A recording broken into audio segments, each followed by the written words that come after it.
ہمارے دل کلر ہو چکے ہیں، اس موبائل کی دنیا میں گم ہو گئے ہو، اور ان موبائل کی فضولیات میں گم ہو کر حرام تک ہر طرح کی غلاظت اندر بھر دی ہے شیطانوں نے۔ تو قرآن اٹھانے کی توفیق ہی کوئی نہیں، تو دل کیسے زندہ ہوگا؟ احی قلبک بالموعظہ، اس دل کو زندہ کر قرآن سے، ونورہ بالحکمہ، اور اسے نورانی بنا اپنے نبی کے کلام سے، اپنے نبی کی باتوں سے، وقوہ بالزہد، دنیا کو لات مار کر اپنے دل کو مضبوط بنا، وذللہ بالموت، یہ اکڑنے لگے تو اس کو لگام چڑھا موت کی، حسن مرنا ہے کیوں اکڑ رہے ہو؟ وقررہ بالفنا، اس سے روزانہ کہے تو نے مرنا ہے۔ یہاں تو کوئی موت کی بات کرے تو ایک دم یہ کوئی خیر دی گل کرو کی تو موت دی گل چھوڑ دیتی، سب سے بڑی خیر کی بات تو ہے ہی موت کی۔ وقررہ بالفنا، سے اقرار لے کہ تو نے فنا ہو جانا ہے۔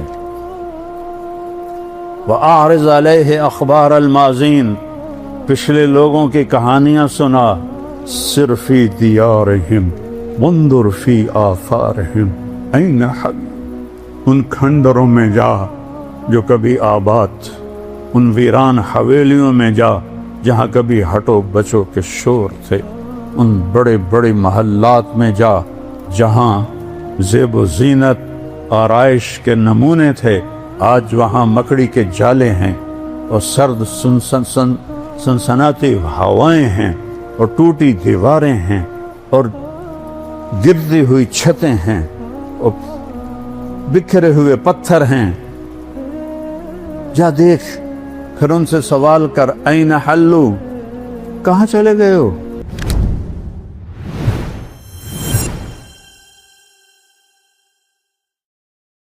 دنیا میں دو اندھیرے ہیں،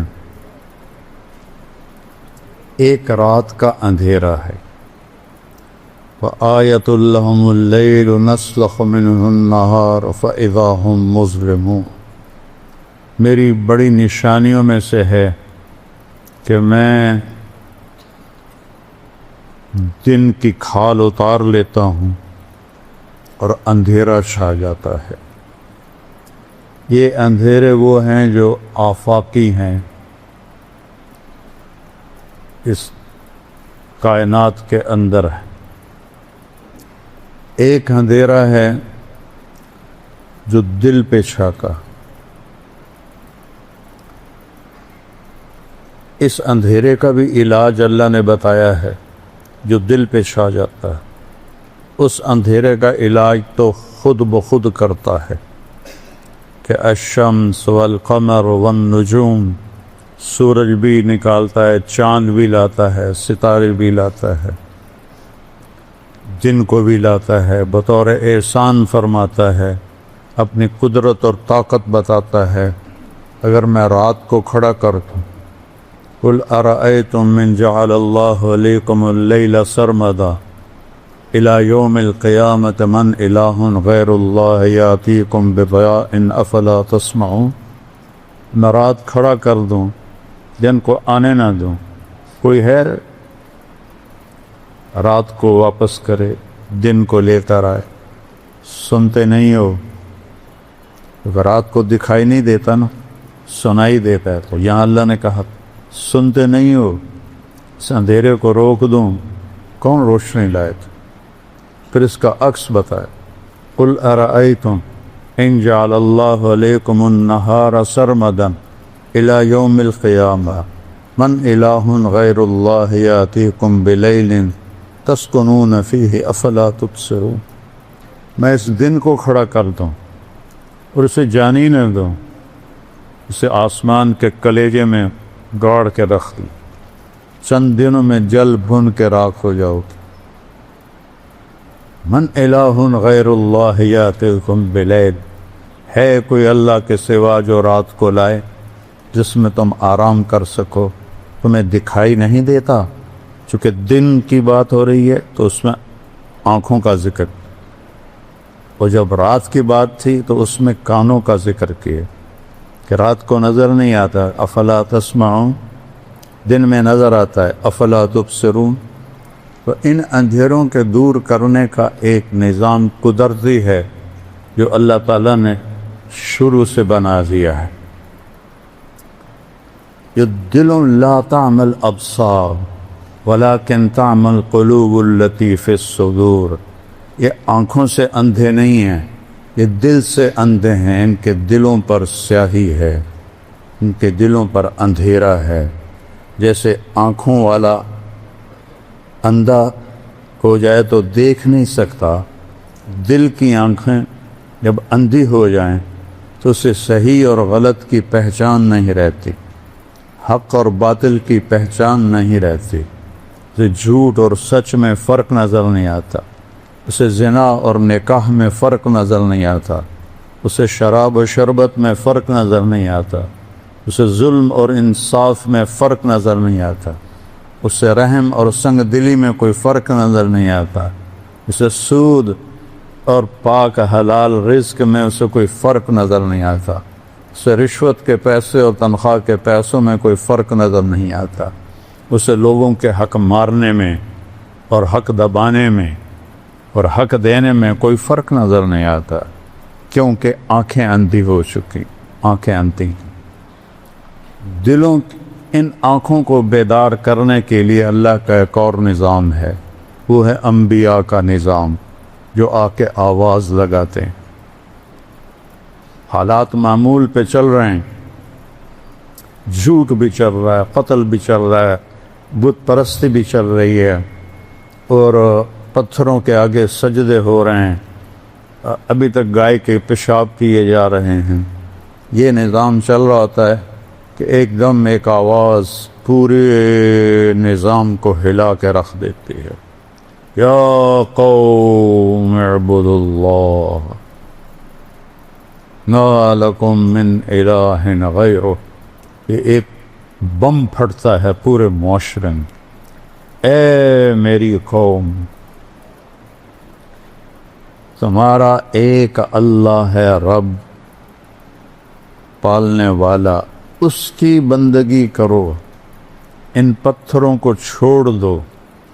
تو آنکھیں پھٹتی ہیں، کان ناآشنا ہوتے ہیں، صدیوں سے ایک ریت چلی آ رہی ہے، یہ کون ہے جو ہم میں پیدا ہوا، ہمارے درمیان بڑا ہوا، یہ نیا بول کہاں سے لے کر آیا ہے، یہ نئی بات کہاں سے لے کر آیا ہے، یہ کیا کہہ رہا ہے، اجعل الآلہۃ الہا واحدا ان ھذا لشیء عجاب۔ قرآن نے کہا، کہتے ہیں اتنے خدا ہیں ہمارے، تو نے ایک ہی بنا دیا؟ 33 کروڑ دیوتا ہیں ہندو مذہب میں، اس سے زیادہ پاگل پن کوئی ہے کہ اپنے ہاتھوں سے پتھر کی مورتیاں بنا کر انہی کے آگے ایسے کھڑے ہو جانا۔ آپ نے ایک دفعہ ابو جہل، میں ابھی قرآن سے سنایا ہے، ابو جہل کی بات کو اللہ نے قرآن میں ذکر کیا۔ آپ نے کہا، یا ابا جہل کلمۃ واحدۃ لو تعطونها لدانت لکم العرب والعجم۔ اے ابو جہل، ایک بات میری مان لو تو عرب بھی تمہارے تابع ہوگا، عجم بھی تمہارے تابع ہوگا۔ تو ابو جہل سے اپنے ران پہ ہاتھ مار کر کہنے لگا، وَأَبِيكَ 10 کلمات ہیں، تیرے باپ کی قسم، اگر عرب اور روم و فارس ہمارے تابع ہوتے ہیں، ایک نہیں 10 دفعہ وہ پڑھنے کو تیار ہے۔ کیا ہے وہ بول، بتاؤ جلدی سے۔ آپ نے فرمایا، قولوا لا الہ الا اللہ، کہہ دو کہ اللہ ایک ہے اور کوئی اس کے ساتھ معبود نہیں، شریک نہیں، وزیر نہیں، مشیر نہیں، کوئی اس کے حفاظتی دستے نہیں، کوئی اس کا زمان و مکان نہیں، وہ بے عیب ہے، شکل و صورت سے بھی پاک ہے، کھانے پینے سے پاک ہے۔ ابو جہل کہنے لگا، اجعلت الآلہۃ الہا واحدا، ان ھذا لشیء عجاب، اسی کو اللہ نے قرآن میں ذکر کی۔ اے محمد تو اتنے ہمارے خدا ہیں، ان کو تو ایک خدا بنا دیتا ہے، یہ کیسے ممکن ہے؟ اس کو اللہ نے قرآن میں ذکر کیا۔ یقولون اجعلت الآلہۃ الہا واحدا ان ھذا لشیء عجاب، یہ تو عجیب بات ہے۔ ان اندھیروں میں ایک نور کی کرن پھوٹتی ہے، ان اندھیروں میں ایک نبوت کا سورج چمکتا ہے، وہ سب کو ان کی راہوں سے ہٹانے کے لیے دعوت دیتا ہے۔ میرے نبی کی مثال سب سے خوبصورت ہے۔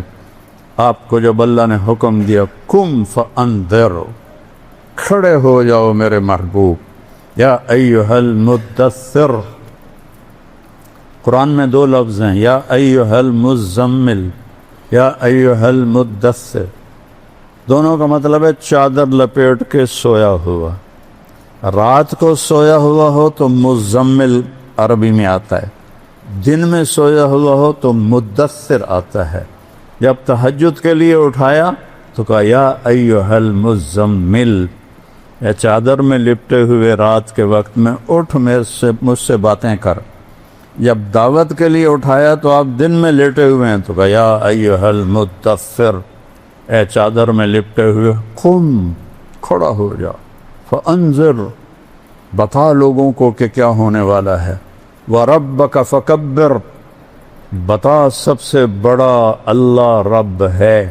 یہ قرآن کی واحد آیت ہے، اس کو ادھر سے ادھر تک پڑھو، وربک فکبر، اس کو الٹا پڑھو تو بھی بنتا ہے وربک فکبر، رائٹ سائڈ سے پڑھو ربک فکبر، لیفٹ سے را سے شروع کرو تو ربک فکبر۔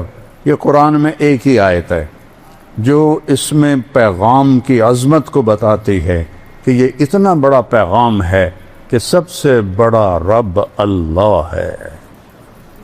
اس کی کبریائی کو بیان کر، سب اس کی مخلوق ہیں، اس کے تابع ہیں، وہ زندگی کے لا یملکون لانفسہم ضرا ولا نفعا ولا موتا ولا حیاتا ولا نشورا۔ سبحان اللہ، اللہ نے ایسے قلم پھیرا کہ یہ جو مخلوق ہے، جس شکل میں، بندے کی شکل میں، جن کی شکل میں، بادشاہ کی شکل میں، کسی بڑے بزرگ کی شکل میں، کسی بڑے شہنشاہ کی شکل میں، یہ اپنے طور پر کسی کو نقصان نہیں پہنچا سکتے، نہ یہ نفع پہنچا سکتے ہیں، نہ یہ زندگی کے مالک ہیں، نہ یہ موت کے مالک ہیں، نہ یہ موت سے اٹھانے کی طاقت رکھتے ہیں، وہ صرف اللہ ہے۔ یحیی و یمیت و الیہ النشور، یہ سب تیرے اللہ کا کام ہے، مخلوق کا کام نہیں ہے۔ ان عزتوں کے پیچھے مت دوڑو جس کے آگے جہنم کی آگ ہے، اس پیسے کے پیچھے مت دوڑو جس کے آگے جہنم کی آگ ہے، اس بڑائی کے پیچھے مت دوڑو جس کے آگے ذلت اور رسوائی ہے۔ اجل ہی نے چھوڑا نہ کسرا نہ دارا، اسی سے سکندر صفات بہارا، ہر ایک لے کے کیا کیا نہ حسرت ستارہ، پڑا رہ گیا سب یوں ہی ٹھاٹھ سارا، جگہ جی لگانے کی دنیا نہیں ہے، یہ عبرت کی جا ہے تماشا نہیں ہے۔ یحیی و یمیت، اللہ اپنا آپ کو بتا رہا، جانتے ہو میں کون ہوں؟ لہو ملک السماوات والارض، زمین آسمان کی بادشاہی اکیلے اللہ کی ہے۔ کیا طاقت ہے؟ یحیی و یمیت، مچھر مار کے دکھاؤ، مکھی مار کے دکھاؤ، انسان مارنا تو بات کی بات ہے۔ زندگی تیرے اللہ کا امر ہے، موت تیرے اللہ کا امر ہے، نہ اس سے بڑے بچے نہ چھوٹے بچے، صرف ایک ہستی کو اللہ نے اختیار دیا، چھوڑا نہیں۔ یا حبیبی عش ما شئت، میرے محبوب آپ کو اجازت ہے، آپ جتنا زندہ رہنا چاہتے ہیں آپ رہیں، یہ تو قید خانہ ہے دنیا. کوئی قید خانے میں بھی خوشی سے رہتا ہے؟ ایک شخص کا جوان، جیسے میرا جوان بیٹا مرا، آنسو تو نہیں رک سکتے، طبی چیز ہے، طبی غم ہے، موت کے ساتھ ہی جا کے ختم ہوگا. تو اس کو تسلی نہیں ہو رہی تھی اور بہت بے قرار تھا. تو سفیان بن عیینہ ان کو تسلیاں دے رہے تھے، ان کو تسلی نہیں آ رہی تھی. تو فضیل بن عیاض آئے، کہنے کہ میرے پیارے ایک بات کرتا ہوں، تم اور تیرا بیٹا جیل میں ہو اور تیرے بیٹے کو جیل سے رہائی ہو جائے، خوش ہو گئے کہ غمگین ہو گئے؟ کہا میں خوش ہوں گا. کہ دنیا تو قید خانہ ہے، تیرا بیٹا جیل سے رہا ہو گیا، موجوں میں چلا گیا، ایک دم اس کے آنسو رک گئے. یہ تو قید خانہ ہے، یہ دھوکے کا گھر ہے، یہ مچھر کا پر ہے، یہ مکڑی کا جالا ہے، یہ لا تساوی جناح بعود ہے، یہ مچھر کے پر کے برابر بھی نہیں ہے، یہ مکان قلیل ہے، یہ دار الغرور ہے، یہ دار البوار ہے، یہ دار العبرہ ہے، یہ دار الفنا ہے، یہ مٹ جانے کا گھر ہے، یہ لٹ جانے کا گھر ہے، یہ پٹ جانے کا گھر ہے. یہاں کھنڈر ہی کھنڈر ہیں، جہاں میں ہیں عبرت کے ہر سو نمونے، مگر تجھ کو اندھا کیا رنگ و بو نے. کبھی غور سے یہ بھی دیکھا ہے تو نے کہ معمور تھے جو محل اب ہے سونے. جاؤ مولا علی کا وصیت نامہ پڑھو جو انہوں نے امام حسن علیہ السلام کو لکھوایا کسی سے، لمبا ہے، میں پہلے ایک دو جملے پڑھتا ہوں کہ بیٹا احی قلبک بالموعظہ، قرآن سے دل کو زندہ رکھنا. دل کیسے زندہ ہوتا ہے؟ قرآن سے. پورا سال قرآن دیکھے ہی نہیں تو دل زندہ کیسے ہوگا؟ جس مٹی کو پانی روزانہ چاہیے، پورا سال اس کو پانی نہ لگاؤ، میں تو ذمہ دار ہوں، اس کے پلے کیا رہے گا؟ کلر ہو جائے گی. ہمارے دل کلر ہو چکے ہیں، اس موبائل کی دنیا میں گم ہو گئے ہو، اور ان موبائل کی فضولیات میں گم ہو کر حرام تک ہر طرح کی غلاظت اندر بھر دی ہے شیطانوں نے. تو قرآن اٹھانے کی توفیق ہی کوئی نہیں، تو دل کیسے زندہ ہوگا؟ احی قلبک بالموعظہ، اس دل کو زندہ کر قرآن سے. ونورہ بالحکمہ، اور اسے نورانی بنا اپنے نبی کے کلام سے، اپنے نبی کی باتوں سے. وقوہ بالزہد، دنیا کو لات مار کر اپنے دل کو مضبوط بنا. وذللہ بالموت، یہ اکڑنے لگے تو اس کو لگام چڑھا موت کی. حسن مرنا ہے، کیوں اکڑ رہے ہو؟ وقررہ بالفنا، اس سے روزانہ کہے تو نے مرنا ہے. یہاں تو کوئی موت کی بات کرے تو ایک دم یہ کوئی خیر دی گل کرو کی تو موت دی گل چھیڑ دیتی. سب سے بڑی خیر کی بات تو ہے ہی موت کی. وقررہ بالفنا، سے اقرار لے کہ تو نے فنا ہو جانا ہے. وَأَعْرِضْ عَلَيْهِ أَخْبَارَ الْمَاضِينَ، پچھلے لوگوں کی کہانیاں سنا. سِرْ فِي دِيَارِهِمْ وَانْظُرْ فِي آثَارِهِمْ أَيْنَ حَلُّوا، ان کھنڈروں میں جا جو کبھی آباد، ان ویران حویلیوں میں جا جہاں کبھی ہٹو بچو کے شور تھے، ان بڑے بڑے محلات میں جا جہاں زیب و زینت آرائش کے نمونے تھے. آج وہاں مکڑی کے جالے ہیں اور سرد سنسناتی ہوائیں ہیں اور ٹوٹی دیواریں ہیں اور گرتی ہوئی چھتیں ہیں اور بکھرے ہوئے پتھر ہیں. جا دیکھ، پھر ان سے سوال کر این حلو، کہاں چلے گئے ہو؟